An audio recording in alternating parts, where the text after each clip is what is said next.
So mga super mom, tapos na ako bumili ng 4 na nyog, sinaklob na asukal, 1 kilong asukal, brown at saka wash, tas langka, nakabili na rin ako ng langka.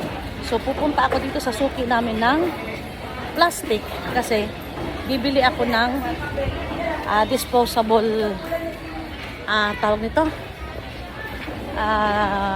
plastic, yung lagayan na plastic kasi mamaya for sure mag-uwi si Giselle ng biko at saka tawag nito biko at saka kaldereta.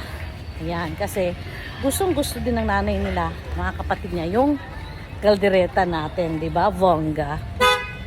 Uy, ang layo ko pa, bakit bumuwisina ka? Ayan, ito naman yung suki ko sa plastic. Ayan. Ito tayo. Mas mura kasi dito.